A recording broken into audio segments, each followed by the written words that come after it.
Agora é com você. Fica. Então vamos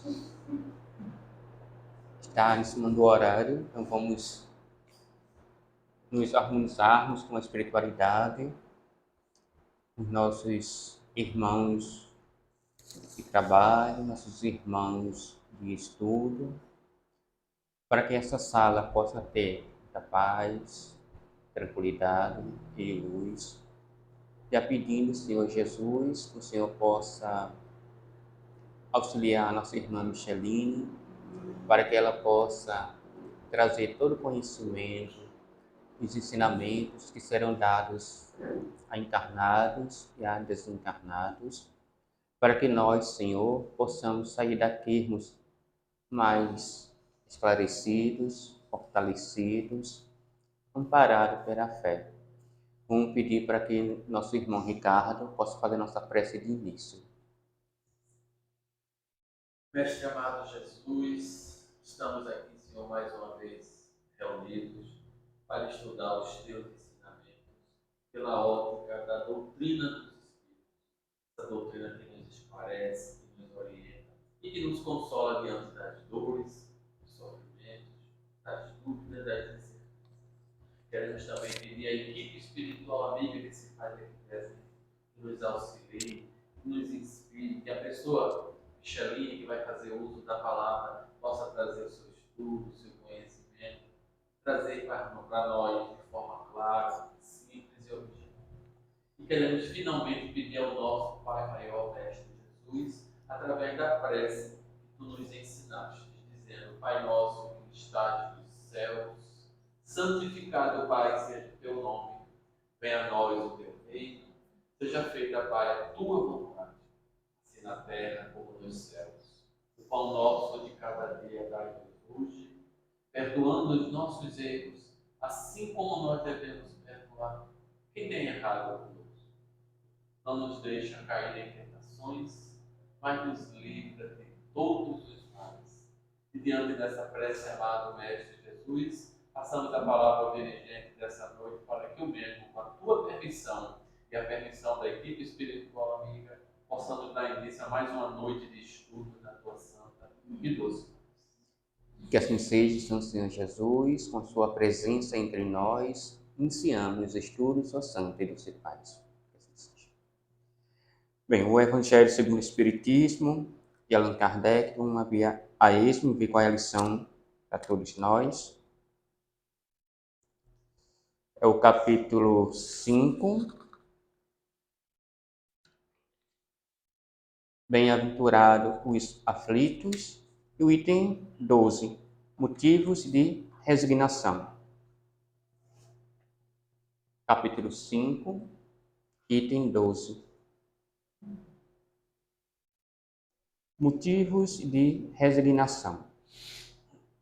Por estas palavras, bem-aventurados os aflitos, porque serão consolados, Jesus indica, ao mesmo tempo, a compensação que espera aqueles que sofrem e a resignação, que faz abençoar o sofrimento como o prelúdio da cura.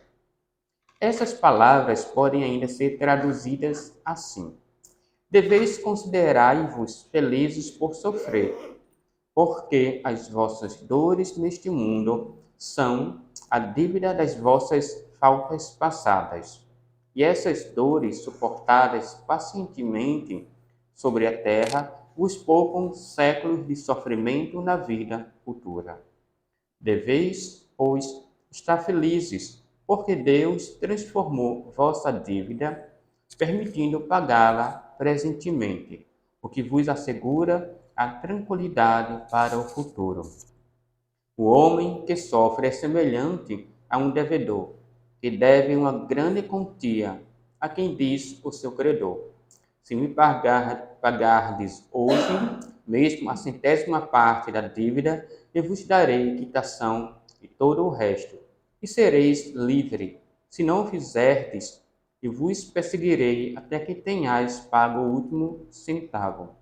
O devedor não seria mais venturoso suportando toda sorte de privações para se liberar, pagando somente a centésima parte do que deve, ao invés de se lamentar do seu credor, não lhe agradeceria? Tal é o sentido dessas palavras. Bem-aventurados os aflitos, porque serão consolados. São felizes porque se quitam, e depois de se quitarem, estarão livres. Mas se, quitando-se inteiramente de um lado, endivida-se de outro, não se alcançará jamais a libertação. Ora, cada nova falta aumenta a dívida, porque não há uma só qualquer que seja que não arraste consigo sua punição, forçada inevitável, que se for hoje será amanhã, se não for nesta vida será na outra. Entre essas faltas, é preciso colocar em primeiro plano a falta de submissão à vontade de Deus, pois quem murmura nas aflições e não as aceita com resignação é como uma coisa que se deve merecer. Quem acusa Deus de injustiça contrai uma nova dívida que faz perder o benefício que se poderia retirar do sofrimento.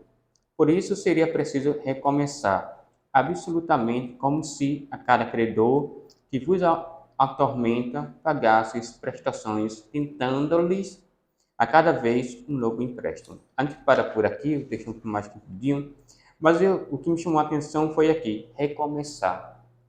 A gente sabe que nós estamos numa outra encarnação, recomeçando uma nova jornada, recomeçando mais uma oportunidade de crescimento para cada um de nós. E é claro que ninguém aqui em sã consciência vai dizer, meu Deus, obrigado pelo meu sofrimento. A gente entende que passamos por certas situações, seja de provas, seja de expiações, porque a gente vai, vamos dizer assim, nos reeducarmos sobre dívidas, sobre coisas que nós não fizemos lá atrás da melhor forma possível. E é claro que a gente está aqui para reaprender e aprender um com os outros. Então, essa resignação que fala aqui não é no sentido de você cruzar os braços, dizer que quer sofrer o resto dessa encarnação, porque não é assim. Até porque nós estamos aqui não apenas para o nosso crescimento, nossa evolução espiritual, mas muito mais do que isso. Porque todos que estamos aqui, nós temos um objetivo, sermos felizes nessa existência. Quem é que não quer ser feliz? Então, o sofrimento vem como um antídoto, muitas das vezes, através do que a gente entende sobre esse sofrimento. Se a gente olhar como uma maneira da gente aprender a fazer diferente as nossas escolhas, então a gente vai não olhar como um sofrimento no sentido de uma punição, mas no sentido de aprender com aquilo.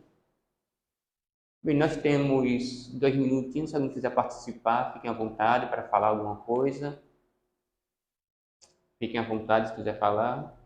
Então, enquanto ninguém fala alguma coisa, então assim, o mais importante nisso tudo é a gente ter a fé, ter a coragem e perseverar. Então, a gente aprende muito isso aqui.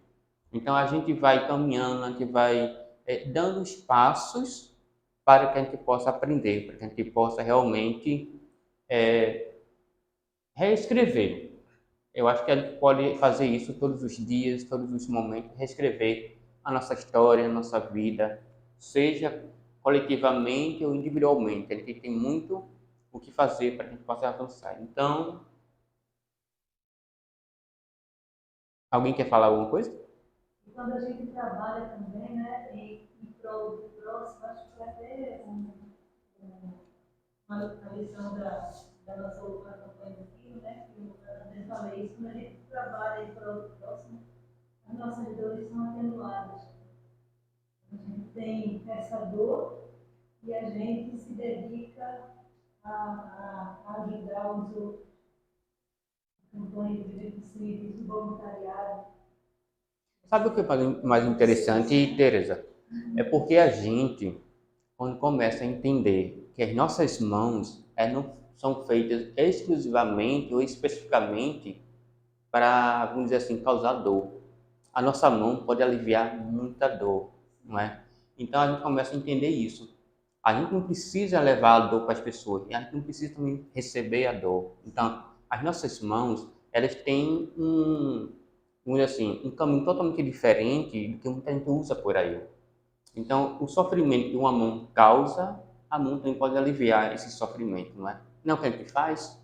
Eu acho que as nossas mãos, quando o Ricardo fala muito, só para encerrar rapidamente, para Michelin, quando o Ricardo fala muito da parte mediúnica, o que a gente faz? As nossas mãos aplicando um passe, as nossas palavras, é uma forma de aliviar a dor daquelas pessoas. Então, vamos passar a palavra para o Michelin, né? Que está com muita vontade de passar esse conhecimento para a gente, né? Boa noite, gente. Eu estou com muita vontade de saber. Eu estou com muita vontade de saber o que é que vocês pensam, né? Falar mais. Semana passada eu falei muito, perdi a hora e não deixei vocês falarem. Essa semana eu vou deixar vocês falarem. Eu me equivoquei no horário mesmo. Mas falando sobre o temor da morte, a semana passada a gente viu que todos nós temos esse sentimento natural de que alguma coisa sobrevive ao corpo, né? De que a gente viu muito por alto assim que as civilizações, a história da humanidade, né? A gente tem várias explicações ou histórias, né? De povos por aí afora que tentam explicar de alguma forma que a gente continua depois da morte, ou que existe alguma coisa além da vida, ou que existe um Criador maior. Então, sempre essa ideia de algo espiritual, né, na existência. E a gente perguntou por que as pessoas têm medo da morte. Então, né, se a gente acha que existe alguma coisa que continua após a morte, por que tem medo da morte, né? E a gente viu que muitas vezes é educação, né? A gente aprende sempre a ideia de morte uma coisa muito depreciativa, muito ruim, não é? A gente tem sempre a imagem de funerais, coisas feias, coisas horríveis, né? O corpo sempre se acabando e que acabou, né? O apego à vida material, né? O apego que a gente tem. Então a gente não quer pensar que vai deixar tudo aquilo para trás, né? Então a gente acaba tendo medo da morte por ter dúvida, será que vai existir alguma coisa? Então, se eu passei uma vida inteira trabalhando, acumulando coisas, aquilo eu vou deixar para lá, né? Não vou levar, não vou usar isso para nada. Então, são vários fatores que fazem com que a gente tenha esse medo da morte. A igreja, né? As religiões que acreditam que tem essa espiritualidade, de certa forma, ensinaram para a gente, na grande maioria, que quando você morre, ou você vai para o inferno, ou você vai para o céu, ou você vai para o purgatório, né? Que é o limbo ali entre o céu e o inferno. E no inferno você vai sofrer eternamente por qualquer erro que você tenha cometido, né? Sem chances de arrependimento. Quer dizer, mesmo que você se arrependa, você continua lá no inferno, sofrendo eternamente. No purgatório, a gente está ali à mercê de que outras pessoas que estejam encarnadas façam prece por nós, né? Pedindo misericórdia a Deus para que a gente saia de lá e vá para o céu, né? E o céu a gente está ali naquele mundo eternamente também feliz, mas um mundo sem objetivo, um mundo sem que a gente leve a nada. E outra coisa, quando a gente pensa que eu sou mãe, estou no céu e vejo o meu filho no inferno, como é que eu vou ser feliz no céu, né? Se o meu filho, que eu amo tanto, está lá no inferno e eu não posso fazer nada para tirá-lo de lá. Então são coisas que quando a gente pensa minimamente, raciocina um pouco, essas teorias não explicam a gente, não nos dão satisfação ou não fazem com que a gente aceite, né, essas ideias. E depois a gente vem, né, como foi, desde o início do livro que a gente vai falando das teorias do materialismo, do niilismo, da ideia da individualidade da alma, né, da individualidade nossa, que vem antes do nascimento nessa vida e continua depois da morte. A gente vem perguntar, né, a gente estava falando até agora que isso não é uma pergunta, né, isso é uma afirmação. Então está errado aqui. Porque os espíritas não temem a morte, né? Ou não deveriam temer a morte, não é? A gente tem uma ideia muito ilusória do espírita, né?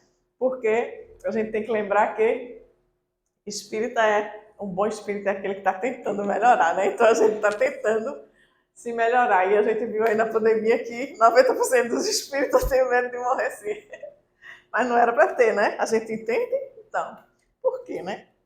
E no livro Céu e Inferno, Kardec vem dizer que a doutrina espírita muda inteiramente a maneira de encarar o futuro. A vida futura não é mais uma hipótese, mas uma realidade.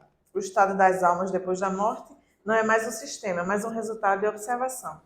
Então, quando a gente começa a estudar o espiritismo, quando a gente começa a entender a doutrina espírita, primeiro a gente entende que nós somos espíritos, que nós continuamos além da matéria, né? Que a gente existia antes e vai continuar existindo depois dessa vida.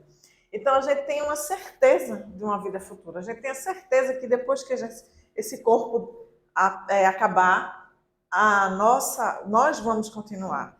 Então, o que a gente faz aqui, sabendo que nós somos imortais, não é isso? A gente sabe que o tempo que a gente tem aqui nessa encarnação é um tempo muito pequeno em relação à nossa existência, né? Então, a gente começa a pensar que o que eu estou fazendo aqui nessa vida tem que me fazer levar alguma coisa para o futuro, né? Para essa vida futura. Eu estou preparando uma bagagem para voltar para o mundo espiritual, né? Então, mais uma vez, se a gente pensa que eu não levo nada dessa vida, eu tenho que sobreviver nela. A gente falou sobre o instinto da sobrevivência, né? Eu tenho que existir aqui, existir bem, confortavelmente. Então, eu tenho que trabalhar, eu tenho que me manter, eu tenho que manter minha família, eu tenho que correr atrás de manter este corpo que foi me emprestado para aprendizado, eu tenho que mantê-lo bem saudável, né? Então, eu tenho que cuidar disso. Cuidar da vida material, cuidar de morar, cuidar de aprender, cuidar de ter uma família e assim, este lado material nós não podemos deixar de lado. Mas eu não vou viver exclusivamente para a matéria, né? Esse culto à matéria que a gente vê hoje, esquecendo o espírito, esquecendo que eu sou espírito, que estou aqui com uma roupa, com uma vestimenta, enquanto eu estou nesse planeta encarnado. Então eu preciso saber que se eu morrer hoje aqui, se eu desencarnar hoje, o que é que eu levo? Né? Eu até falei outro dia, né? Que eu ia sofrendo um assalto, se eu tivesse morrido naquele dia, eu ia morrer com tanta raiva da criatura que eu acho que eu ia desencarnar, né? Me levou agora assim, né? Não podia ser, a gente não está preparado para isso, né? A gente fala, mas não está preparado para isso. Diz, Joana. Correr atrás dele, não é?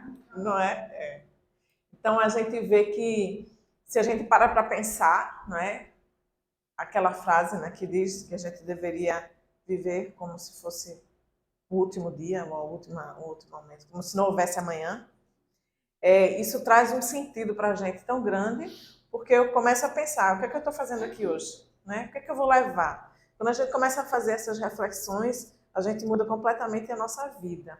E assim a gente está preparando a nossa passagem para a vida futura, para o plano espiritual. Não é porque nós somos espíritas que nós não tememos a morte e que nós não temos que nos preparar para essa passagem, para que a gente, se desapegando dessa vida material, dando significado à vida espiritual, a gente consiga fazer essa transição com muito mais facilidade. A gente acorde no mundo espiritual, né? Entenda com mais facilidade e continue a nossa vida, sem tanto sofrimento, sem tanta perturbação, né? Então, a ideia é que a gente espírita tenha essa consciência a partir dos ensinamentos de Kardec, os ensinamentos dos espíritos, né? Kardec foi uma pessoa brilhante e muito preparada para vir para cá trabalhar no espiritismo, mas a doutrina dos espíritos, né? A doutrina foram os espíritos que trouxeram. E ele diz aqui ainda no livro no Céu e Inferno que o mundo espiritual parece-nos em toda a sua realidade prática. Não foram os homens que o descobriram pelo esforço de uma concepção engenhosa, são os próprios habitantes desse mundo que vêm descrever-nos sua situação. O que ele está querendo dizer com isso? Porque foram os espíritos que vieram mostrar para a gente o mundo dos espíritos. Não significa que foi com Kardec que nasceu ao mundo espiritual, né? A gente sabe em relatos das civilizações, que é onde a gente vai estudar antropologia, sociologia e por aí vai, a gente vê que todas as civilizações tentam explicar o mundo espiritual de alguma forma, né? que entendem, que conhecem. Outro dia eu estava lendo um livro até sobre materialização, e eles estavam tentando explicar uma equipe de psiquiatras, de neurologistas, de uma equipe imensa de antropólogos, que as tribos, eles foram estudar umas tribos antigas, umas tribos remotas, que aqueles espíritos que eles dizem que são os deuses deles, eles se materializavam para ele, porque eles não tinham a capacidade de abstrair a tal ponto de ver, de criar um espírito, criar uma entidade que fizesse isso ou fizesse aquilo, né?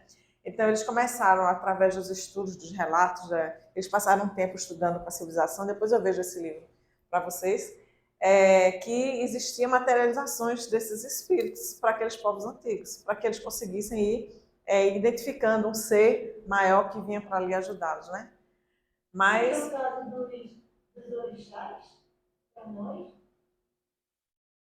eles falam de um povo mais primitivo ainda, que não tinha essa capacidade de abstração tão grande de criar. Eu acho que quando a gente vem para as religiões africanas, né, as afro-brasileiras, a gente já está muito mais evoluído, né, a ponto de fazer isso. Mas a ideia é essa, né, é que eles...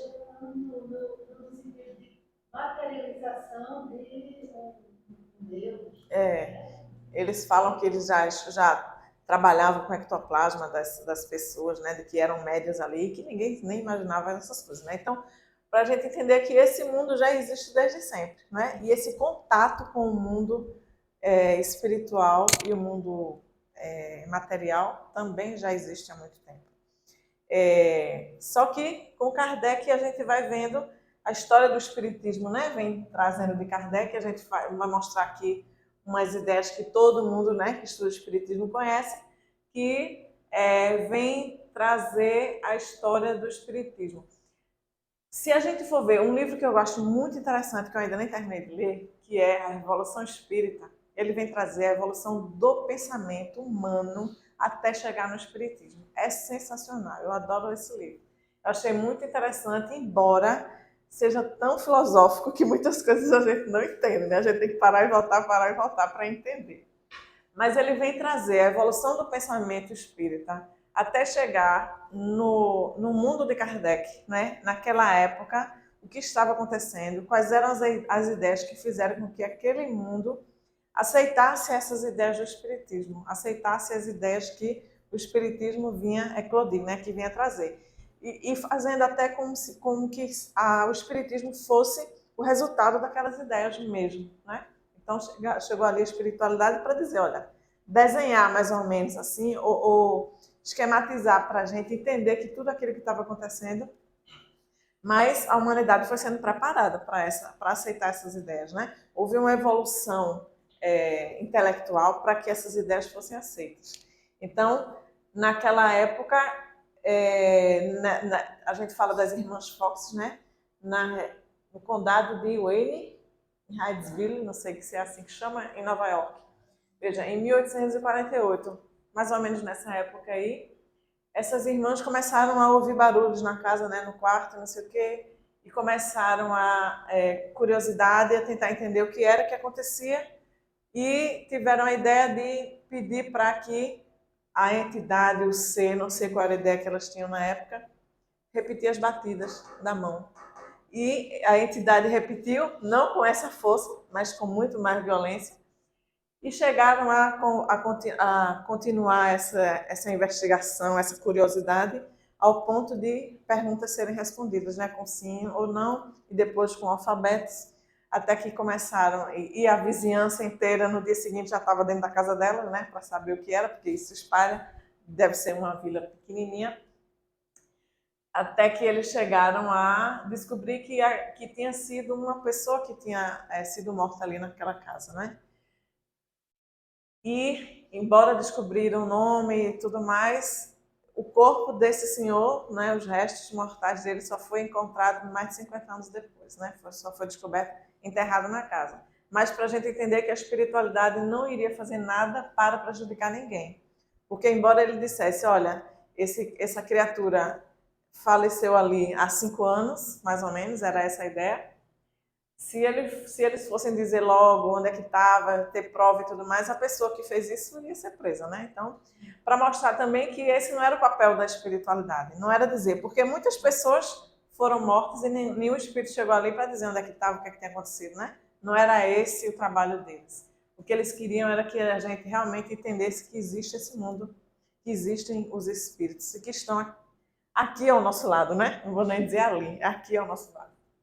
Então eram essas crianças, né? A gente vê ali são adolescentes, pré-adolescentes que têm essa visão mais, essa aparência mais envelhecida, né? Por causa da idade da época. São imagens aqui das comunicações, né? Acho que é pinturas da época que eles faziam aqui.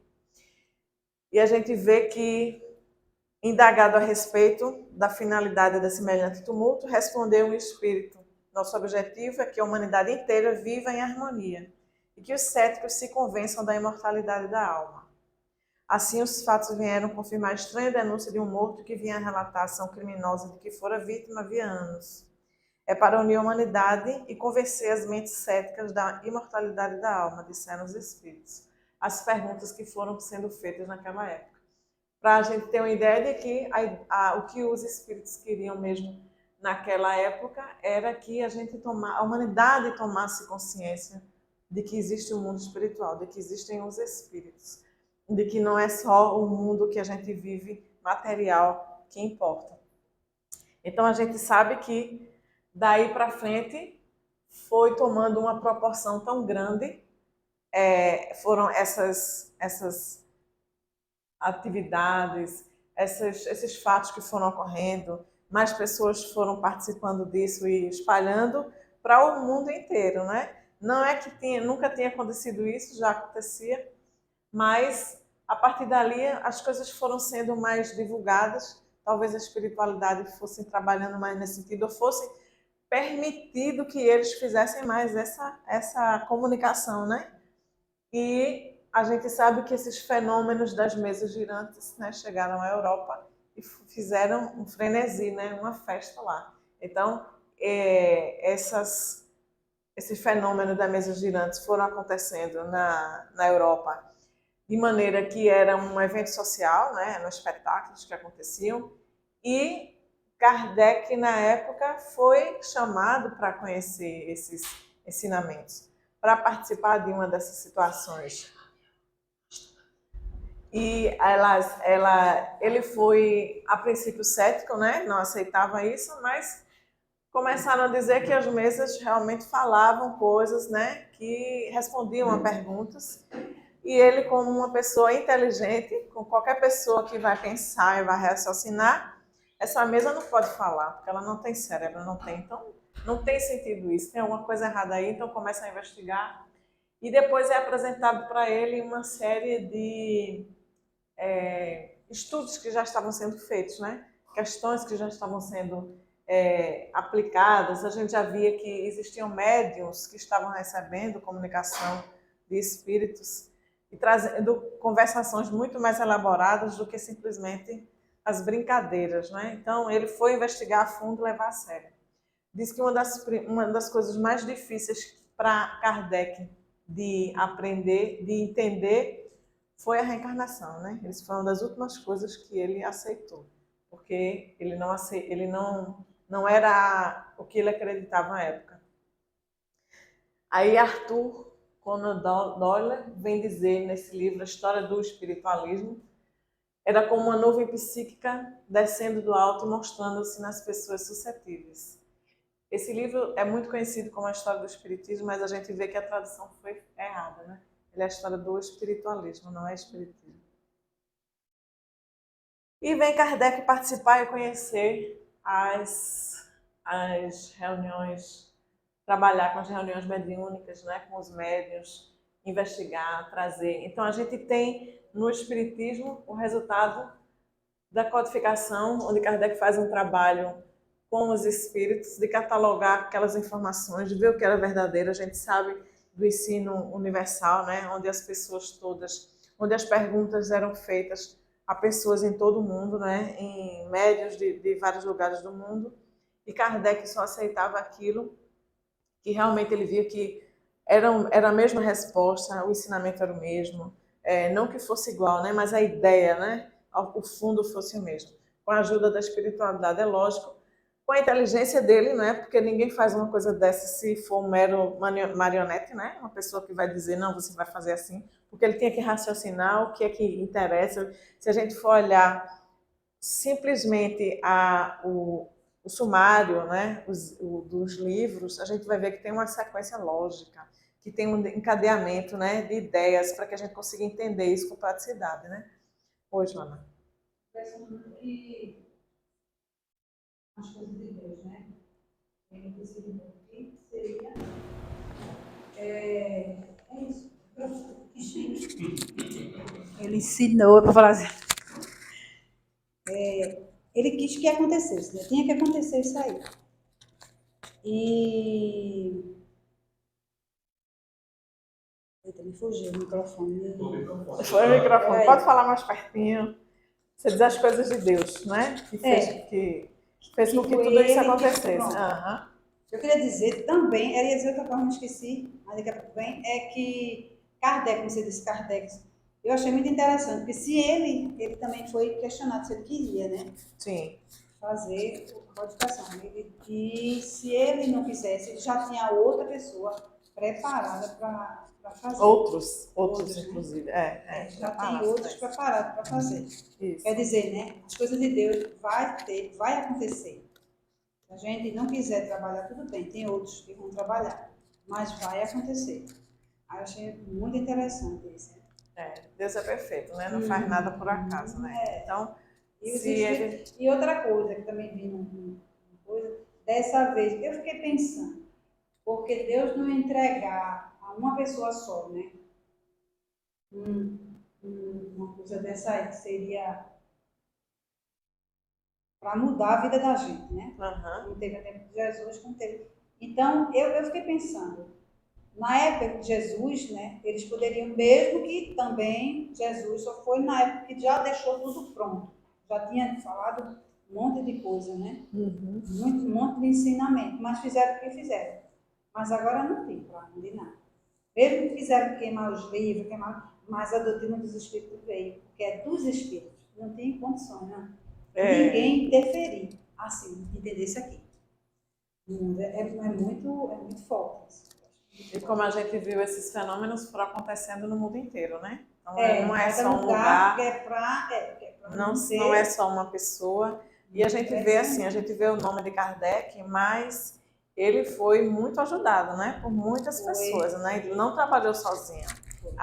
Ele teve vários médiuns que trabalharam nisso. Ele teve depoimento o trabalho de muitas pessoas. Se a gente for ler a Revista Espírita, a gente vai entender todo esse processo que ele fez ali durante anos, né? A Revista Espírita é um laboratório dele, né? Onde ele mostrava ali tudo que era as trocas de informação, as trocas de cartas, né? Coisas que ele fazia. Ele trabalhou exaustivamente, mas ele teve ajuda aí, como é que é a base, o fundamento, as coisas de muito, não tirou as coisas da cabeça dele, né? Ele não criou, como a gente vê muitas vezes, a gente vê uma religião que nasce a partir de uma pessoa que teve uma luz, né? Como é que chama? Você transcendeu, né? Iluminou-se. Então, a gente fazia a história de uma pessoa criando toda uma ideia. Tanto é que quando as pessoas não conhecem o Espiritismo, eles acham que é Kardec que é, né, o fundador e que criou e que trouxe tudo aquilo. Uma vez pegou saindo do centro espírita e está seguindo Kardec, João, ele é evangélico, sabe? Mas hoje a gente conversa. E outra coisa. Depois tu lembra. Tô seguindo o Kardec. Tô seguindo, não, porque eu não sei onde é que ele está. Tudo bem. Sim, ele teve Kardec também. Maior cuidado também com os médios, para não aparecer, né? Porque para não subir o orgulho do médico. É porque o Espiritismo vem ensinar isso pra gente. A gente aqui não quer aprender, né? Mas por que não colocou meu nome? Mas justamente por isso, que é para não eles ficarem assim, que não era deles, não é deles. Veja que ele não colocou nem o nome dele, né? Ele não colocou nem o nome dele, para a gente entender que esses ensinamentos isso mesmo. Eram trazidos para nós, né? É para ficar Está assim? sendo gravado aqui. Eram para ser. Entendi. Então, eu quero que faça isso. Esses ensinamentos eram de outros, não eram nossos, né? Não sou eu que estou, assim como o médium, eu não sou eu que estou trazendo a informação, eu só estou passando a informação, né? A mensagem. Então ele veio ensinar isso desde o início e o Espiritismo ensina isso para a gente. A gente aqui é relutante, é meio teimosinho e quer essa estrela, né? E a gente tem que entender que não é. A gente está trazendo aqui um ensinamento. Aí eu vou trazer aqui umas imagens que eu nem sabia que ia ter uma criança aqui. Mas olha, são imagens assim, para a gente entender o que veio sendo trazido ao longo na época que era necessário, houve os fenômenos das mesas girantes. A gente vê aqui as imagens de espíritos de materialização, que hoje em dia a gente sabe que nem tem muito, são pouquíssimos centros que trabalham nesse sentido, porque a gente sabe que a ideia disso era a gente sabe e ter conhecimento que os espíritos existiam, né? Então eles vinham para nós, eles estavam ao nosso lado, ao nosso redor, mas que não é mais importante isso para a gente, a não ser quem vai estudar realmente esses fenômenos, estudar o que é tudo isso, estudar essas materializações, né? Essas ideias. Né? Eles estão usando ali, né, o ectoplasma do médium, né? São o que é isso aí? Fluidos, né, que saem da gente, que todos nós temos, e os médios que são preparados para isso, né, que tem o seu corpo preparado para isso, é que conseguem fazer essas materializações. Mas exatamente para a gente entender o mundo espiritual, entender que existem os espíritos, a gente conhecer, a gente participar, saber como é que funcionam as ideias. Aí a gente trouxe aqui também uma imagem, né? Dimensão espiritual do Centro Espírita, tem umas historinhas dessas aí, tem uns livros que contam o que é que acontece no Centro Espírita, por exemplo, né? Então a gente vê aqui o mundo espiritual e o mundo material, né? Que a gente não está sozinho, que a gente está sempre envolto, que a gente tem a ideia de só pensar no mundo espiritual, não é? Lá no nosso lar, não é? Ou em alguma outra cidade, aí, alguma colônia espiritual. Mas não, a gente está rodeado de espíritos, eles estão à nossa volta. Se a gente ficar pensando, a gente como é um médium, que a gente fica falando, né? O meu irmão, nosso irmão, a gente tem que saber quem é esse nosso irmão, né? Porque a gente sabe, quando a gente começa a estudar o espiritismo, as primeiras coisas que a gente aprende é que a gente tem um anjo da guarda, tem um espírito protetor, né? Tem espíritos simpáticos à nossa volta, tem guias espirituais, tem espíritos familiares. Então a gente tem tanta gente, a casa da gente fica pequena para tanta gente que tem à nossa volta, né? Então a gente sintoniza com esses espíritos, a gente tem essa afinidade, da mesma forma que a gente tem essa afinidade no mundo material. Quando a gente está na escola, a nossa família, os nossos amigos, a gente tem essa afinidade com as pessoas, a gente começa a ter relacionamento com pessoas com que a gente se identifica mais, né? Com quem a gente gosta, com quem a gente gosta de estar na companhia, quando a gente troca as ideias aí se identifica. Então, a mesma forma que a gente tem esses amigos, né, que a gente cria esses laços, a gente tem com os espíritos. Espíritos que estão ao nosso lado porque são nossos familiares, porque gostam de nós, que querem estar junto de nós. Espíritos que comungam da mesma ideia que a gente, né? A maneira de pensar, a maneira de agir. Aí quando a gente fala em simpáticos, a gente tem que entender que a simpatia não é a simpatia que a gente fala de coisa boa, né? É a simpatia das nossas ideias, sejam elas boas ou más, né? Então, eu posso ter espíritos do meu lado que gostam da minha maneira amorosa de ser, e eu posso ter espíritos do meu lado que gostam da minha maneira vingativa de ser. Então, eu vou trazer para junto de mim tanto espíritos bons como espíritos ruins. E a gente vem no espiritismo entendendo que a gente que traz esses espíritos para junto da gente. Que a gente nunca tem que dizer, o obsessor passou ali na rua e me achou, né? E eu passei ali e trouxe um monte para mim, para junto de mim. Não é assim que a coisa funciona, né? A gente tem que entender que esse mundo espiritual, que nós estamos inseridos nele, né? Que nós estamos em contato o tempo inteiro com ele. É isso que o Espiritismo vem nos mostrar. E quando a gente morre, simplesmente a gente está do outro lado, né? Quando a gente desencarna, a gente está do outro lado. A gente passa a ser aquele espírito que está ali junto dos nossos familiares ou não, né? Vai depender de como a gente se preparou para esse momento, do que a gente vai levar para lá. Sabe a palavra dele? É para falar com ele? É. Sabe sim, do livro de Wagner Borges, né? Sabe a palavra do Mestre Jesus, que ele fala o seguinte, né? Doutora, se a senhora estava falando no início, às vezes, doutora Micheline, Não, desculpe. doutora, não. A senhora estava falando no início sobre a questão de como nós nos comportamos diante da morte ou após ela, né? Como vamos nos comportar. E eu lembro uma palavra do Mestre Jesus que ele dizia o seguinte, né? Chegaram para ele e perguntaram: onde é que está teu pai, tua mãe e teus irmãos? E ele disse: meu pai, minha mãe e meus irmãos são aqueles que amam ao meu Deus. Por que ele, na minha concepção, né, ele disse isso?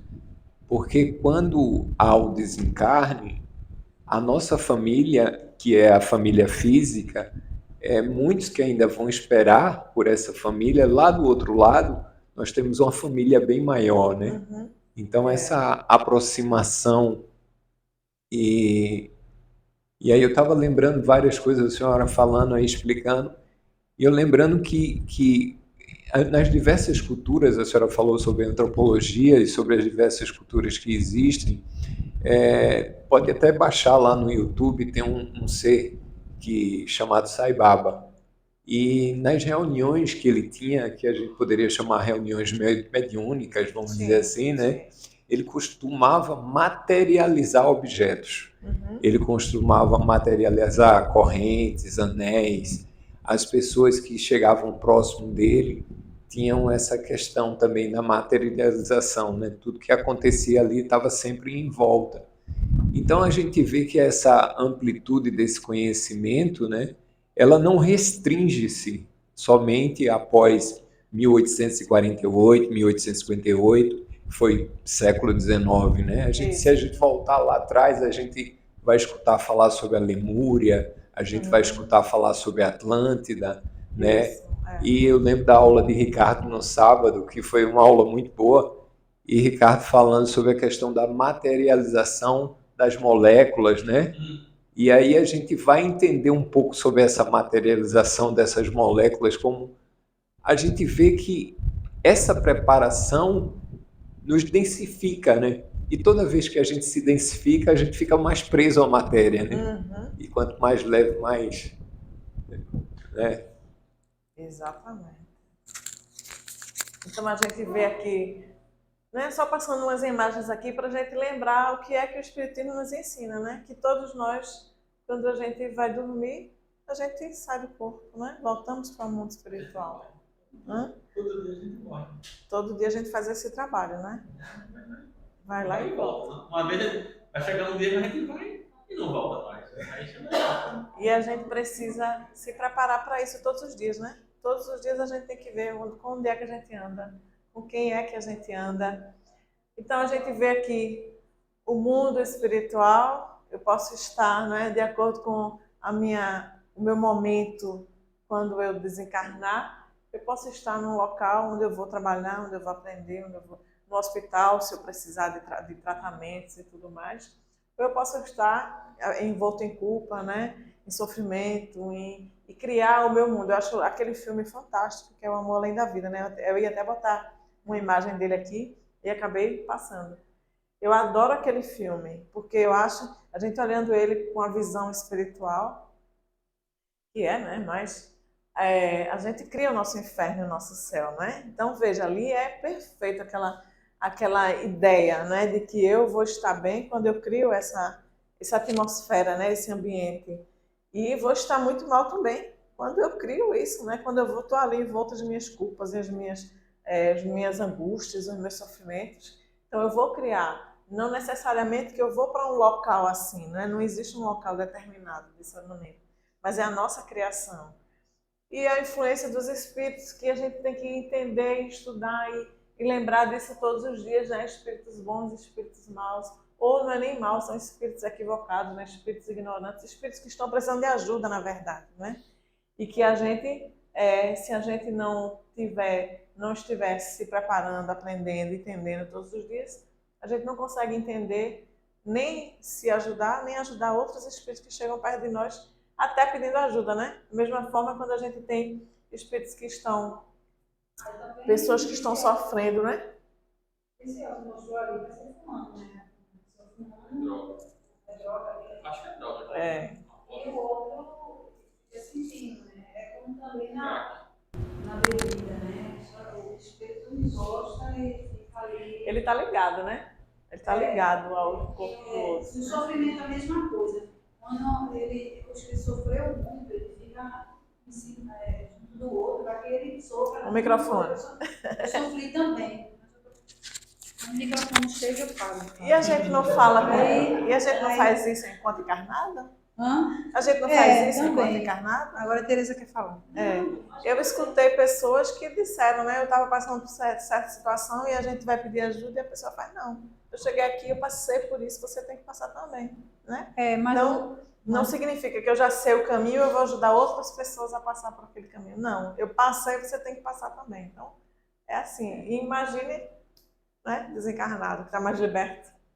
É uma cópia, né? O mundo da gente é uma cópia. A gente não vira santo quando desencarna, não, né? A gente simplesmente continua com o mesmo tipo de pensamento. Então eu tenho que entender. Quando se pergunta onde é que eu vou estar quando eu desencarnar, como é que eu vou estar? Do mesmo jeito que eu estou hoje.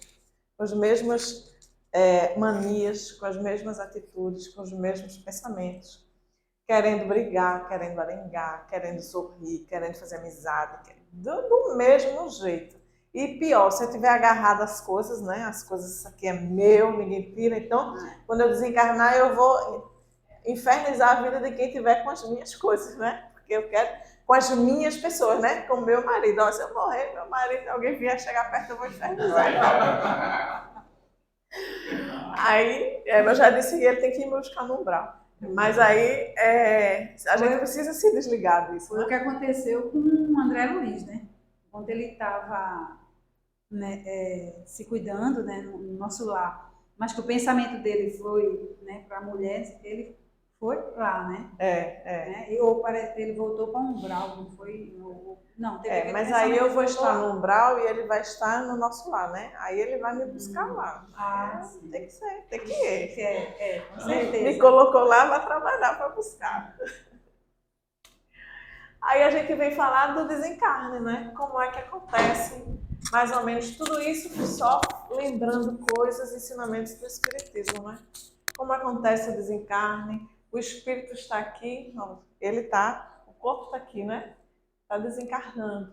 E o Espírito está aqui já recebendo ajuda, né? A mãe dele já está no mundo espiritual, já está aqui ajudando, porque ele tem esse merecimento. Outros Espíritos que vêm ajudá-los.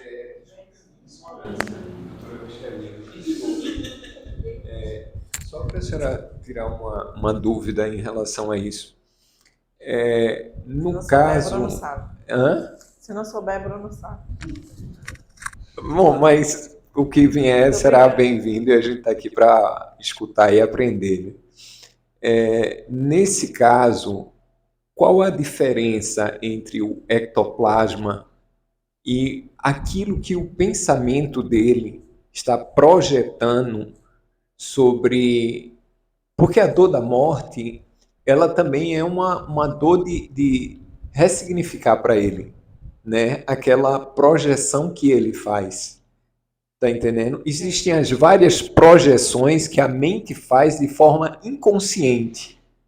É como se fosse um aconchego. Sim. Tá entendendo? A senhora saberia explicar isso?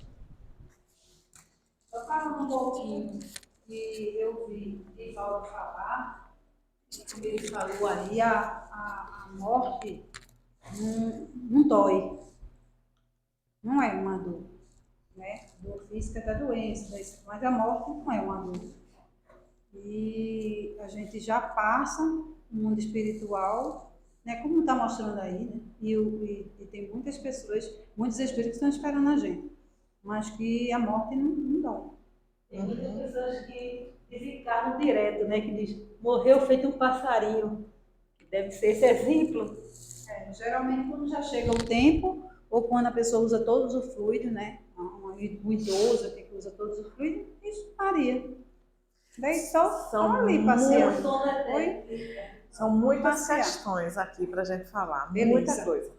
Mas veja, o que é que a gente fala? A semana passada a gente estava falando sobre a história de uma pessoa que morreu, né? Que desencarnou. Então a gente vê assim, quando eu estou falando em ectoplasma, eu estou falando de fluidos onde eu vou materializar. Então eles são muito mais materializados. Sem falar aqui sobre explicações do que é, na verdade, porque isso demandaria muito tempo. E a ideia não é essa, mas se eu vou falar em ectoplasma, eu estou falando aqui em fluidos que eu vou materializar para que as pessoas vejam. E ali a gente tem moldes de materializações, né, que a gente foi feito. Então, se a gente for olhar Peixotinho, Divaldo, Chico Xavier, tem muita história na internet que mostra com fotos e tudo mais. E hoje em dia aquele Paulo Frutuoso, né, que ele trabalha com isso. Então, quando eu estou desencarnando, deixa eu ver se é isso que eu entendi. A força do pensamento. Sim. Também. Sim, você está dizendo o que eu crio no meu ambiente. Porque existem pessoas que elas têm uma capacidade de ectoplasmar. Elas têm a capacidade de força psíquica para uma materialização. Sim. Né? Existe uma diferença entre aquilo que é criado pela mente e existe aquilo que realmente existe independente da força do pensamento. São duas coisas totalmente diferentes. Aonde o ectoplasma, aquela ectoplasmação, aquela pessoa, por exemplo, uma pessoa que está com distúrbio psíquico, não sei se a senhora compreende o que eu estou falando, ela, pelo distúrbio, ela cria aquilo. Mas quando ela volta ao estado de equilíbrio, ela não está mais projetando aquilo, aquele estado de desequilíbrio. Sim. Mas o que a gente está falando aqui, Evelyn, o que eu estava querendo dizer? Quando eu estou falando em matéria, quando eu estou falando no mundo espiritual, que eu estou criando, né? Que a gente está falando aqui da morte, não sei se é isso que você está falando. Que a gente vai criar aquele mundo, umbral, por exemplo, onde eu estou. Ou eu estou falando de matéria mais sutil. É matéria, não é mesmo? Mas é mais sutil. Nós encarnados não vamos ver essa matéria, né? Mas a gente está criando. E seja o meu pensamento que eu estou criando, ou seja o pensamento de outro que está criando qualquer matéria através do ectoplasma, meu, por exemplo, é a força do pensamento que está ali trabalhando, né? Que não seja o meu, que seja de um terceiro, mas de toda forma é. Tudo que a gente cria, tudo que a gente pensa, a gente cria, a gente plasma em nossa volta. Sempre, sempre. Não é isso, doutor? Você? Eu? É porque de fato eu não entendi tua pergunta ainda. Se você puder explicar, eu realmente não entendi.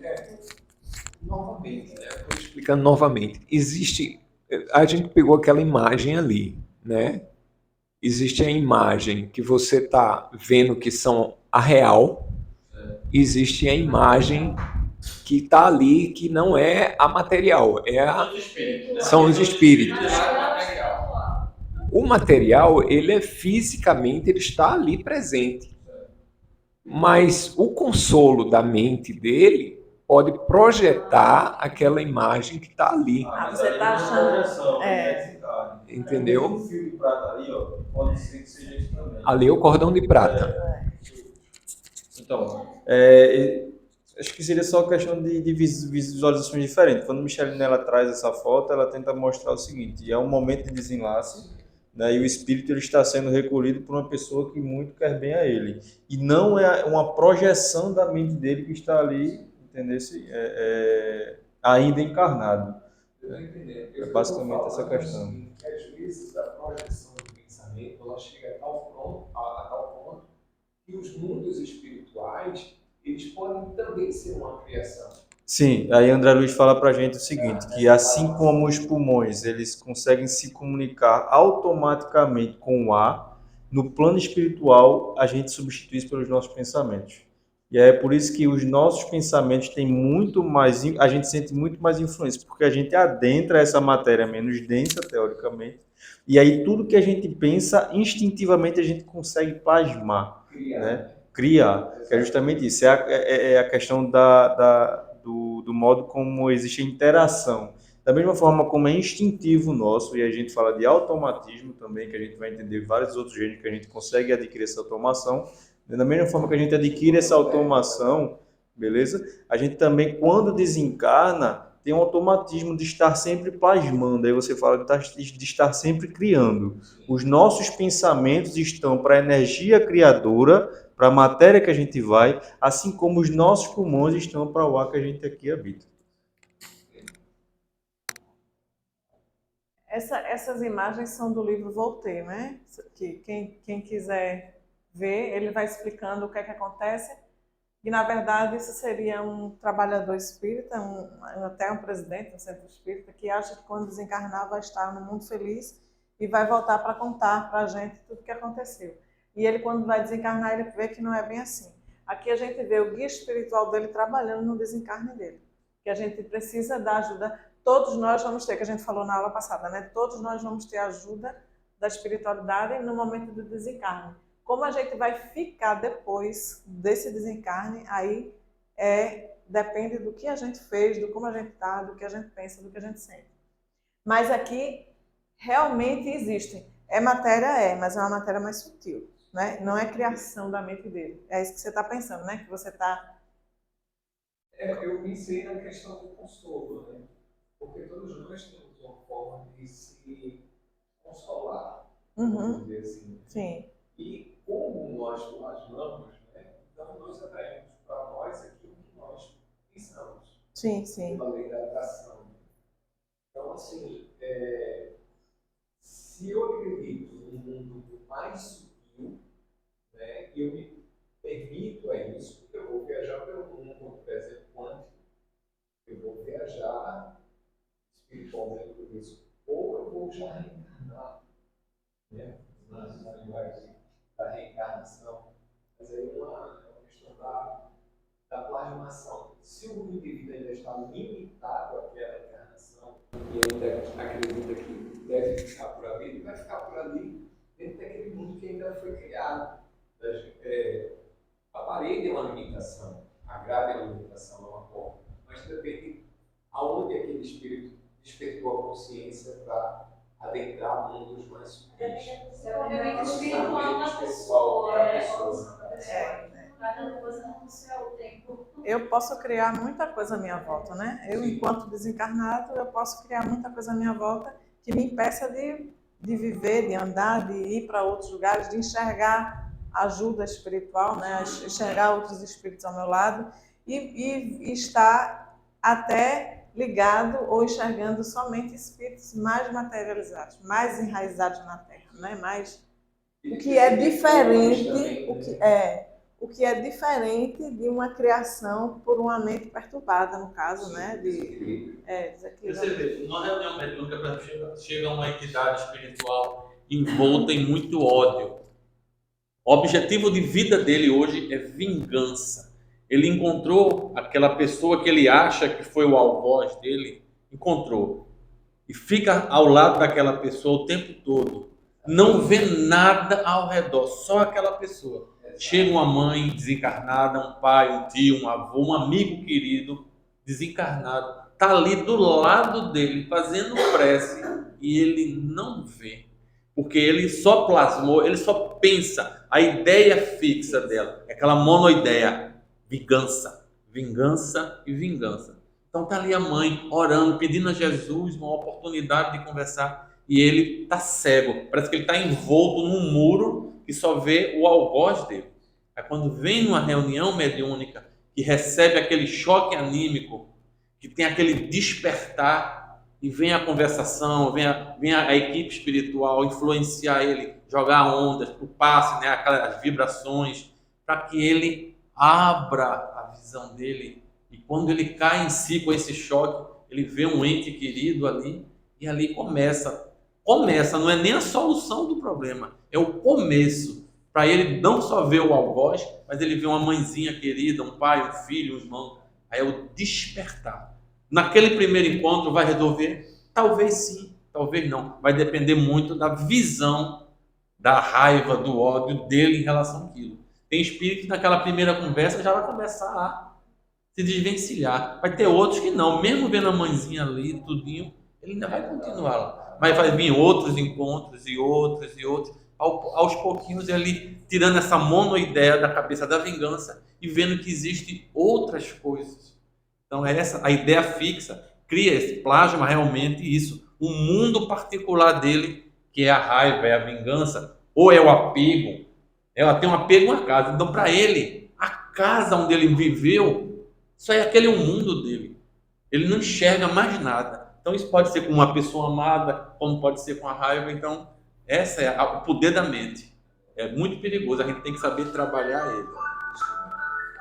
A gente falando aqui muito rapidamente, porque isso é uma coisa que dá para muita conversa ainda, né? Depois a gente pode botar lá para frente alguns assuntos desses. Mas a gente falando aqui no velório, por exemplo, que nós espíritos precisamos entender que a função da gente ir a um velório é a gente ajudar tanto o desencarnado como os familiares. Então, ele está aqui, foi orientado para ele não chegar perto do corpo, né? Ele está aqui sendo ajudado por espiritualidade. Ali, os espíritos ainda estão trabalhando no desencarne dele. E aqui você já tem espíritos que estão ali falando, querendo cobrar coisas, né? Espíritos que não gostam dele, espíritos que estão ali. E ele já recebe essa influência de todos. As pessoas que estão ao lado, que estão ali conversando coisas sobre ele, até cobrando, até dizendo os erros que ele cometeu e não sei o quê. Então ele vem dizer que a gente deve evitar essas coisas, porque o espírito pode estar ali, não necessariamente está, mas ele pode estar ali se ele estiver preparado para isso. E ele é perturbado pelos nossos pensamentos, pelo que a gente conversa, porque ele recebe toda essa energia. Então a gente está perturbando, por isso que eles falam, quando é um velório, um enterro, né, com muitas pessoas, pior é para o desencarnado, porque eu acho que eles, se ele tiver merecimento, eles nem deixam ele chegar lá, né, para não ter essa perturbação que é imensa. Mas por isso que a gente não tem medo da morte, né, porque a gente entende tudo isso, né, por que a gente vai ter medo da morte? Aí ele diz aqui, existe diferença entre morte e desencarnação? Vamos lá, já botei tudo aí, eu perguntei isso semana passada? Já deu a resposta. Agora vocês vão falar. Existe diferença entre morte e desencarnação? Na linguagem popular não, mas se a gente for estudar o termo morte e desencarnação, tem diferença. É? Bora lá, o que é? Por que é diferente? Morte, morreu. Hã?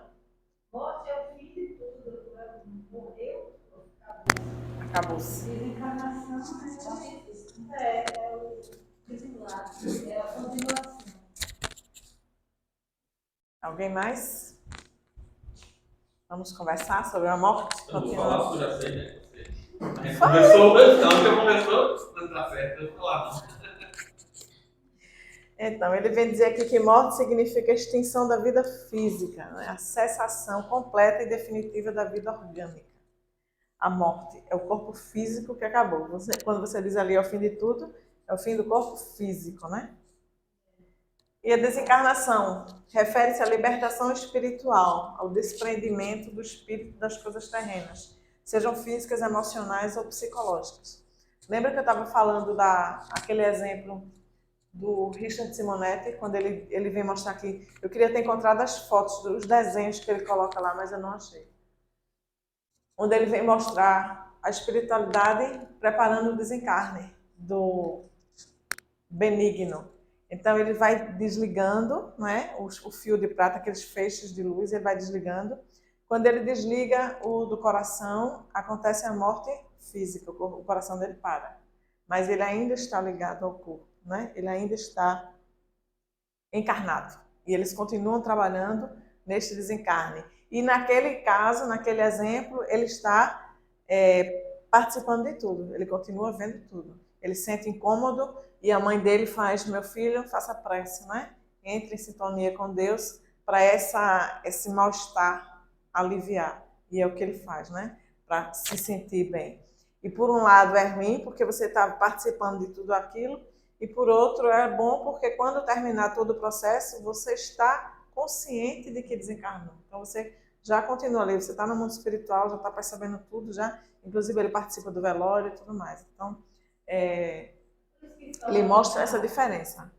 Para fazer a cremação, tem que esperar 72 horas?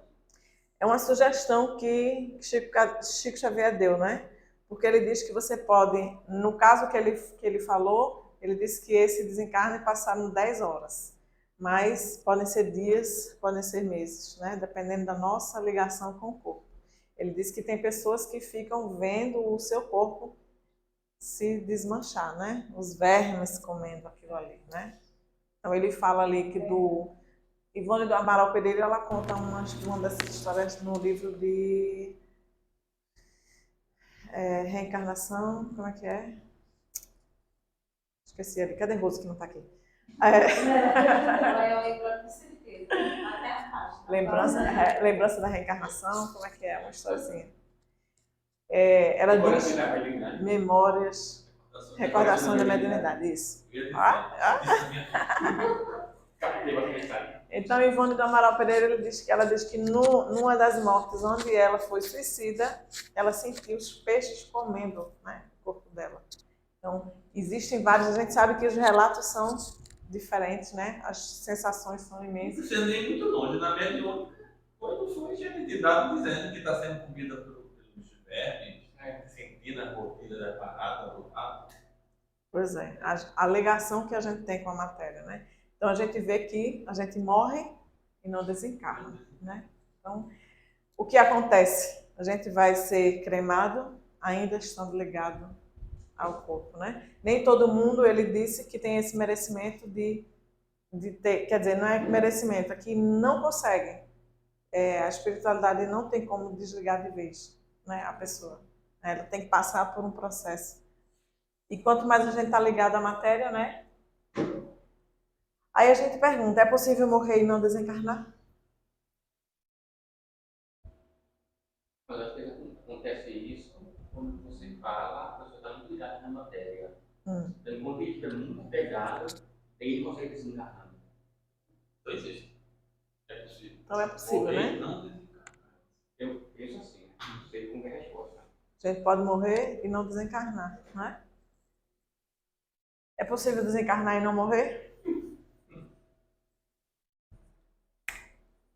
Viagem fora do corpo. Não, mas desencarnar é o espírito mesmo se desprender do corpo totalmente. Desligar todos os feitos. Isso é o que a gente chama no espiritismo de emancipação da alma, né? Que a gente faz como uma viagem astral, quando a gente dorme, o espírito sai do corpo, é emancipação da alma. Não tem aquele estado de catalepsia, né? Quase morte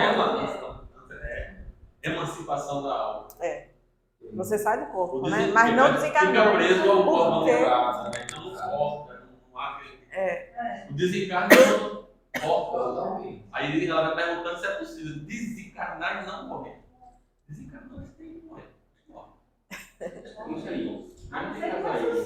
Do desencarnar e morrer. No caso aí, é o costume de falar. Mas no caso, Micheline, no caso, porque assim, se ele desencarnou, teoricamente, a equipe espiritual já fez todos os cortes das ligações da gente, não é? isso. Então, se ele desencarnou em relação à morte, seria assim, ele desencarnou, mas ele ainda está ligado ainda às pessoas que estão ainda, à matéria ainda. Ele desencarnou, está fora do corpo físico, mas ele ainda tem ligações com quem está aqui ainda. Seria mais ou menos assim? Não, porque se eu desencarnei, o meu cordão já desligou, foi desligado do corpo.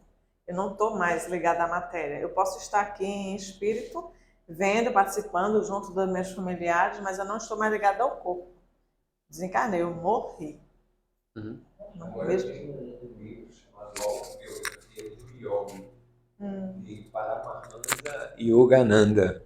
Sim. Aí ele, porque são histórias de 1900 e alguma coisa, lá vai o trem. E ele fala lá na Índia que alguns mestres, alguns gurus, né, eles trocam de corpo. A gente já viu umas teorias assim, já ouvi a teoria. Outro dia a gente viu até um filme, né? Um filme Não lembro o nome do filme agora. muito viajado nesse sentido.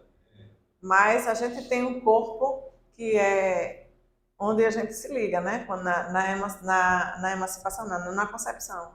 O nosso espírito se liga ao corpo. Então, outro espírito não pode se ligar a esse corpo, né? Não tem como fazer isso. O que pode acontecer é uma possessão, né? Que outro espírito pode me dominar de uma maneira que eu só faça o que ele quer. E, às vezes, essa ligação é tão crônica, vamos assim dizer. Não, nesse caso, aí que eu estou explicando, Eles trocam mesmo, né? Não, aquele corpo que ele está usando, aquela pessoa já desencarnou. Mas o corpo dele já está no estado de decomposição, de problemas de saúde muito sérios, ele abandona o corpo e vai para o outro corpo. Conscientemente. Sim, até no livro também de terça-feira, Novo Exame de Campo, ele fala sobre isso. Ele vai para um corpo que não tem mais ligação com a alma nenhuma, já está em decomposição. Não está em decomposição, mas ali ele usa, faz uma... Não sei como se dá esse fenômeno. Mas o espiritismo, Pelos porque estudos da gente, não tem sentido. Isso é nesses livros que eu li. Sim, mas não tem sentido. Que seja verdade ou mentira. Sim. Eu também não... Porque aí o corpo já começa a se desmanchar, né? Não. A ligação só faz na concepção e só se desfaz na desencarnação. Um outro espírito não pode habitar o outro, pegar esse corpo, sair desse espírito, eu entro e fico. Não pode isso. Tem sentido. A gente vai falar do fluido vital nesse caso, né? Então, olha, muitas vezes, embora se extinga o fluido vital, o espírito não consegue se desprender em definitivo das questões materiais. Tais são os casos dos que permanecem apegados a questões materiais, presos a preocupações cotidianas, atados a gravames sentimentais. É quando a gente continua ligado aqui aos problemas e não consegue se desligar da matéria, né? E mesmo após o decesso, não conseguem alçar voo em direção a outros páramos. Todavia, não há como desencarnar sem morrer. É a morte do corpo físico que provoca o afastamento do espírito, e não o contrário. Então, muitas pessoas dizem que tem medo. Quando vocês vão fazer uns estudos de transe, onde eu vou fazer, eu esqueci agora o nome, onde eu vou me afastar do corpo, sonambulismo, vou me afastar do corpo, para ver o que está acontecendo em volta. Então, eu vou me afastar para estudar o corpo de Sid Clay, para ver onde é que ele tem doença, onde é não sei o quê, onde eu vou andar, que muitos chamam de viagem astral, seja lá o que for. Muitos médiuns, quando começam a fazer esses estudos, começam a fazer essas experiências, ficam amedrontados, porque tem medo de não voltar para o corpo, né? Ou acontece alguma coisa no meu corpo, meu espírito não está aqui. Isso não pode acontecer, porque imediatamente eu posso estar... Né? O meu cordão, se você for ver, eu vou saindo e o meu cordão continua ligado a mim. Eu posso estar no Japão e o meu corpo está aqui, né? Não tem essa... Aí a gente vai trabalhar com espaço, e isso são muitas explicações que dão um nó na nossa cabeça. Mas a gente, muitos têm esse medo dessa... É só dizer mentalmente, quero voltar. Automaticamente você volta. Acho que você não consegue nem pensar, é imediato. Você volta. Também qualquer situação de perigo, de volta. Às vezes você toma até um supapo, você acha até que... Então ele diz, é possível morrer sem desencarnar, mas não é possível desencarnar sem morrer. Isso foi uma entrevista de Geraldo Campete, sobrinho, né, que deu a revista Lei aqui. Então eles dizem que é por isso que os espíritos não temem a morte, ou não deveriam temer a morte. A gente tem muita coisa, né? Kardec ainda diz aqui, ó, a dúvida sobre o futuro não sendo mais permitida, a apreensão da morte não tem mais razão de si. Vemos-la chegar com sangue frio, como uma libertação, com a porta da vida e não como a porta do nada. É como nós deveríamos ser, não ter medo da morte, né? A gente saber que não simplesmente eu vou ali. E eles dizem que quando a gente estiver mais evoluído, a gente vai passar nesse sentido, né? Eu vou aqui simplesmente me Estou preparar, aqui na porque sala, no quarto, daqui a eu volto já, né? daqui a pouco a gente se encontra, né? Bem assim, né? Então, agora vamos falar. Eu demorei mais porque a gente ficou conversando no meio Já começou da a... explanação, né? Já começou a- aí, mas aí a gente tem aí 16 minutos para conversarmos um pouco sobre essas coisas todas. São muitas coisas para a gente falar, né? São muitos assuntos que a gente for ver que isso traz para a gente estudar, para a gente aprofundar. Mas aí, quem quer dar a sua opinião? Bora, Bruna. Você fica calado demais, Bruna. Ele já no final ele dá o apanhado, né? Eu quero falar O sobre. microfone. Ah, beleza. Eu quero falar aí sobre o desencarne da minha mãe. Sim. A minha mãe, ela foi na leva da Covid. Ela foi internada com erisipela, pegou Covid no hospital, foi transferida para o outro. E lá, 3 dias depois, foi entubada. Nesse período, foi pronada, despronada, passou até por hemodiálise. E ainda depois da hemodiálise, ela ficou uns 4 dias e desencarnou. E ela era assistida pelo Hospital Maria Cláudia, né, que a minha tia é trabalhadora de lá, ela era assistida por lá. E lá é como um hospital comum. Eles ficam dizendo como está o paciente, no Sim. caso, o espírito. Sim. E no período que ela esteve lá, no período recém-desencarne, ela ficou em profundo, como é que chama? Perturbação?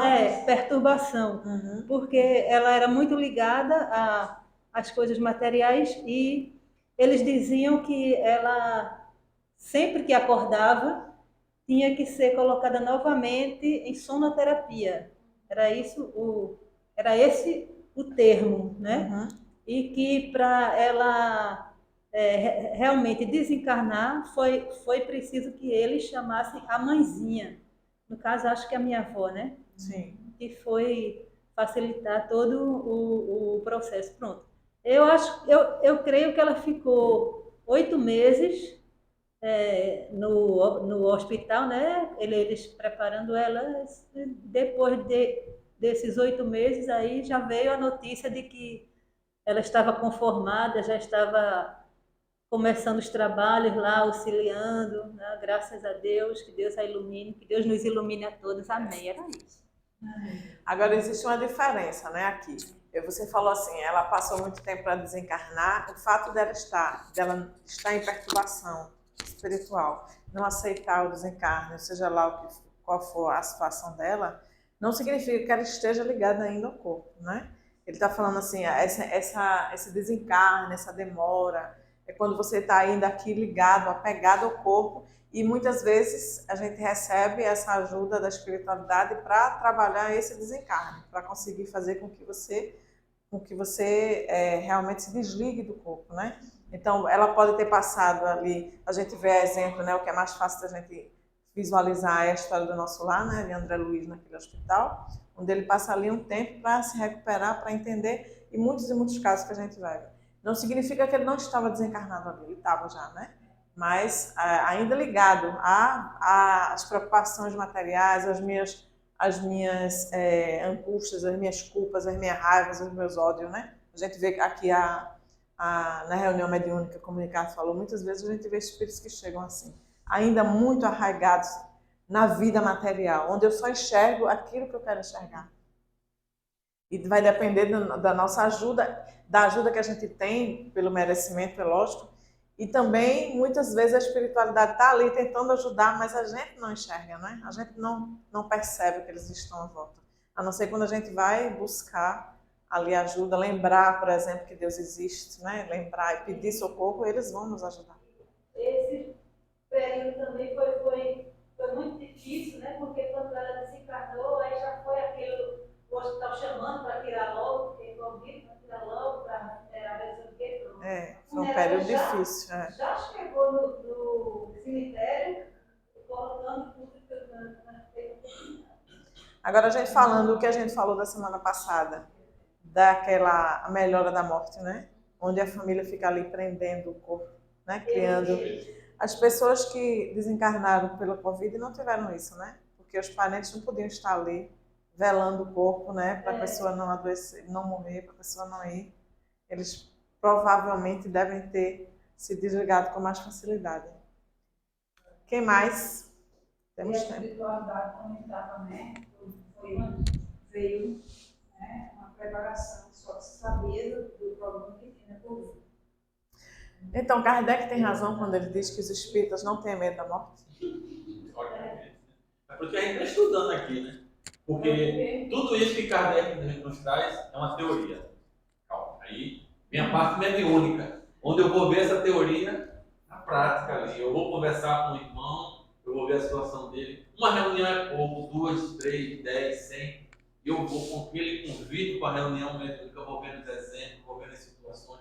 Vou me colocando no lugar daquele irmão, porque eu estou passando uma situação idêntica daquele irmão, de raiva, de apego, de desgosto, seja lá do que for. E eu começo a entender que realmente a vida continua.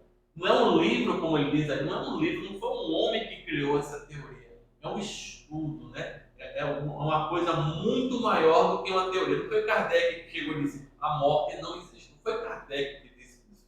Foi um estudo que ele levantou e está me mostrando que a morte não existe. O que existe é só a troca dessa roupa, né? A roupa que já ficou desgastada, que já não tem mais utilidade.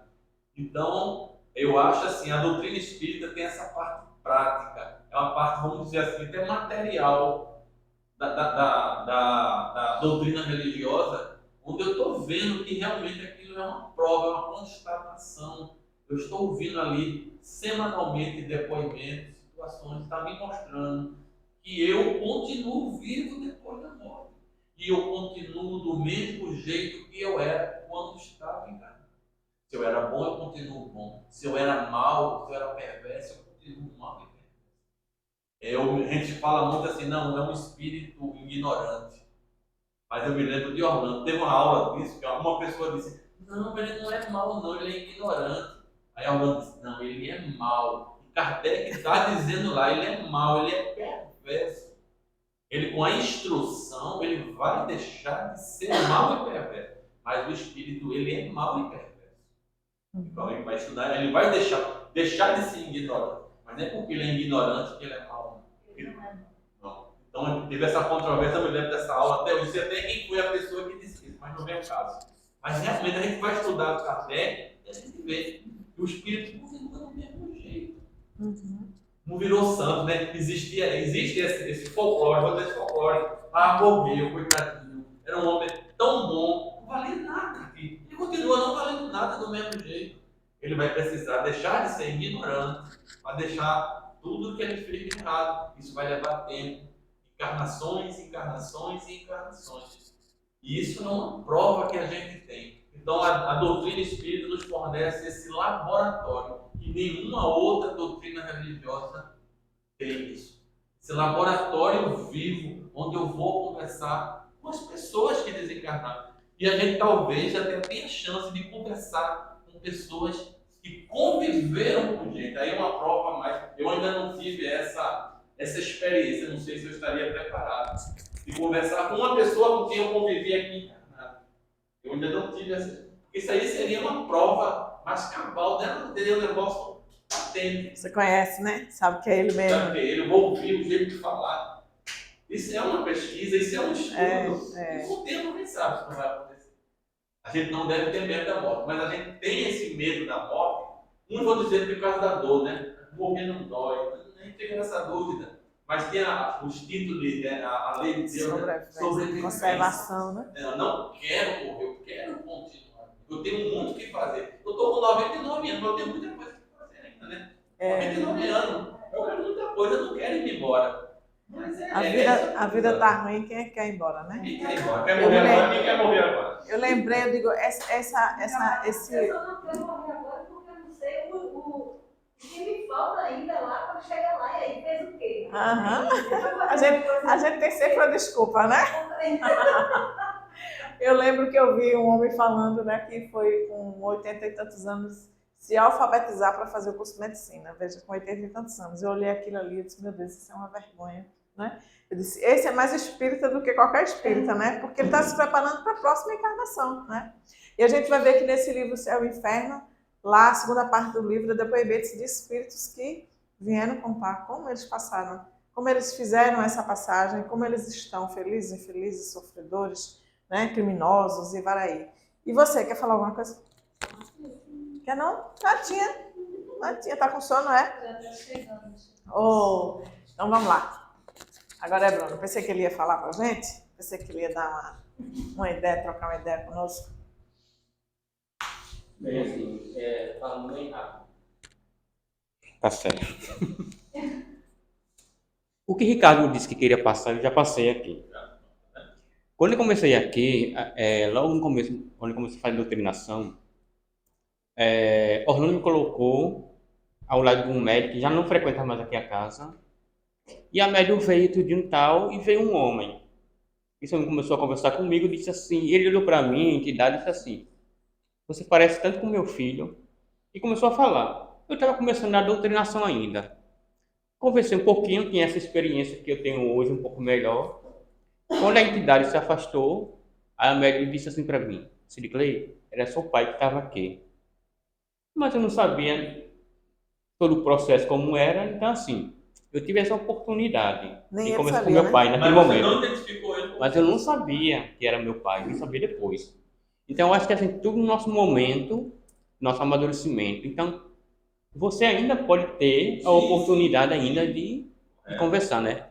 E só para encerrar, ontem na mediúnica, eu estava psicografando e veio uma mensagem, o irmão disse assim para mim, conversando comigo na mensagem, ele fez assim, eu vejo que o que eu fiz de mal, da forma como eu planejei, saiu ao contrário. Porque ele disse assim, eu tinha muita inveja com uma pessoa lá, tudinho, da empresa onde eu trabalhava, tudinho, e eu fiz com que ele levasse a culpa de algo, mas a minha intenção só era que ele perdesse o emprego. Mas ele foi preso.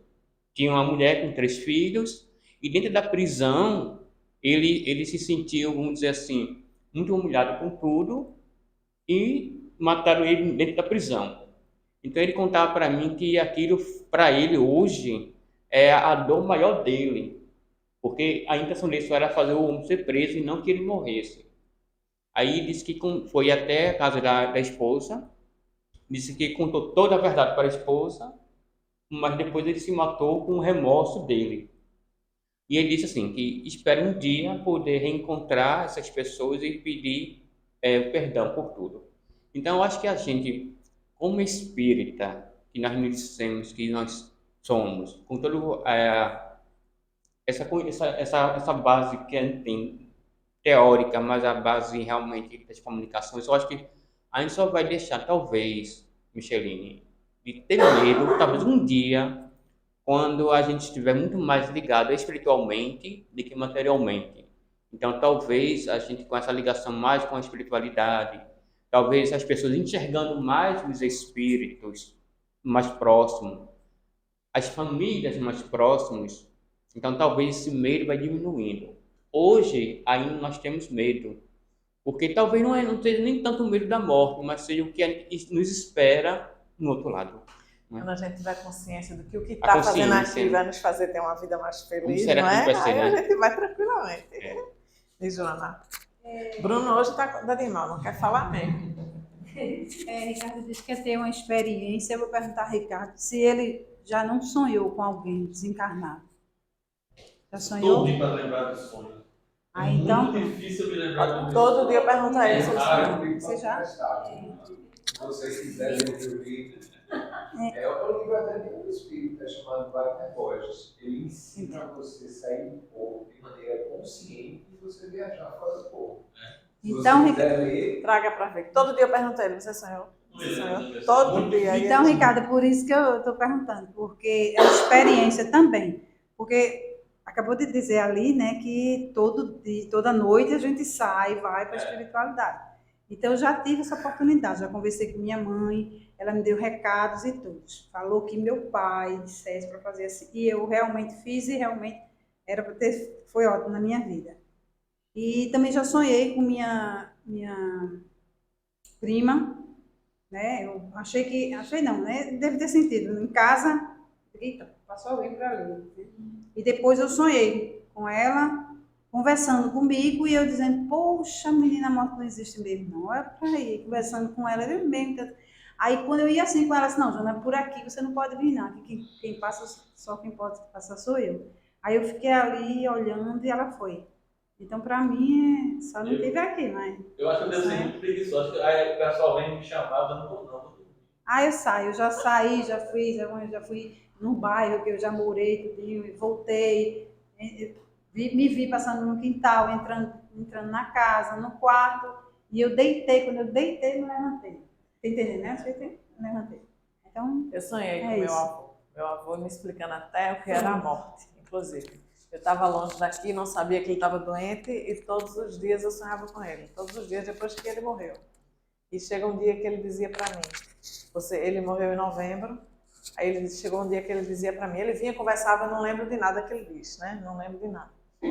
E também ele não falava, né? Eu sabia o que ele estava dizendo, mas ele não falava. Então, chegou um dia que ele disse para mim, olha, não tenha medo da morte. A morte é isso. Então, eu me vi num lugar com ele, com o meu avô e a minha avó. E começava a sentir um frio muito grande, um frio, de repente eu estava numa piscina e via o frio ia subindo, subindo, até que quando passava, eu estava numa paz completa que eu não consigo explicar aquela sensação. Não tem, uma coisa maravilhosa. E ele dizia, olha, a morte é isso, não tenha medo. E foi no dia que a minha avó morreu. Ele morreu em novembro, minha avó morreu em fevereiro. Então, depois ele veio mostrar a minha avó, ela veio me falar algumas coisas, mas ele disse, olha, agora eu vou passar um tempo sem vir, porque eu tenho outras coisas para resolver. Então, ele passou também lá um tempo. Minha avó nunca veio conversar comigo assim, ela só vinha me mostrar algumas coisas. Mas, entendi. Depois de muito tempo é que eu vim saber que ele tinha morrido. Né? Ele estava conversando comigo e eu não sabia. É isso mesmo. Mas bem, O que você falou também, meu pai, antes de ela morrer, veio dizer que vinha pegar ela, que ia buscar ela, e eu reclamava com ele. Interessante também, a gente conversa com eles, entende o que eles estão dizendo que é pensamento. Eles não falam. Não fala. Bem, Mais gente, difícil. estamos em cima da hora. Gente, Quem muito quiser- obrigada aí pela ajuda de todos. Foi ótimo. Tá vendo que dá aula a vocês? Quem quiser aprender mais sobre por que os espíritas não devem temer a morte, hoje de madrugada vamos todos juntos em uma sala de aula com o Michelino que vai dar aula para a gente novamente. Não, aí a gente vai escutar de mais. Então, a gente nunca deixa de aprender, até de madrugada, no nossos momentos do corpo físico de descanso, nosso espírito vai. Então, vamos pedir hoje para ir para a sala de aula, escutar um pouco o Ricardo ou o Michelino, que vão dar aula para a gente, né? Quem sabe, né? Quem sabe, né? Junto. Bruno também. Olha. Então, vamos fechar os nossos olhos para que nós possamos sentir a paz, tranquilidade, harmonia que se faz presente nessa sala e continuará conosco ao sair dessa nossa casa de trabalho, de oração. Agradecemos a nossa irmã Micheline por ter trazido para todos nós conhecimento, esclarecimento e que nós possamos, Senhor Jesus, a cada dia estudarmos, nos esclarecermos e nos fortalecermos na fé. Vamos fazer, Senhor, elevando nossos pensamentos com muito amor, com muito carinho, para todos aqueles familiares, amigos, parentes que estão no plano espiritual e que muitos deles podem estar nesta sala, neste momento, escutando. A cada um daqueles que passam pela nossa tela mental, que são caros, que eles possam receber de cada um de nós o carinho, o amor, o afeto, as lembranças e a certeza de que um dia iremos abraçá-los, conversarmos, sorrirmos e continuar uma longa jornada de aperfeiçoação de cada um de nós. Pai nosso que estais nos céus, santificado que seja o seu santo e bendito o nome. Que venha a nós o vosso reino e que seja feito, Senhor, a sua santa e bendita vontade, assim na terra como em todos os mundos. O pão nosso de cada dia que nos dás hoje, perdoai, Senhor, nossas ofensas, na medida em que nós estivermos perdoando todos aqueles a quem nos têm ofendidos. Não nos deixes cair em tentações e livrai-nos, Senhor. Agradecemos a espiritualidade nessa casa, o mentor espiritual desse trabalho, e que possamos voltar para os nossos lares físicos na paz, na luz e na harmonia. Que assim seja. Gente, vamos estudar. Na próxima aula a gente vai estudar o quê? O céu. O céu.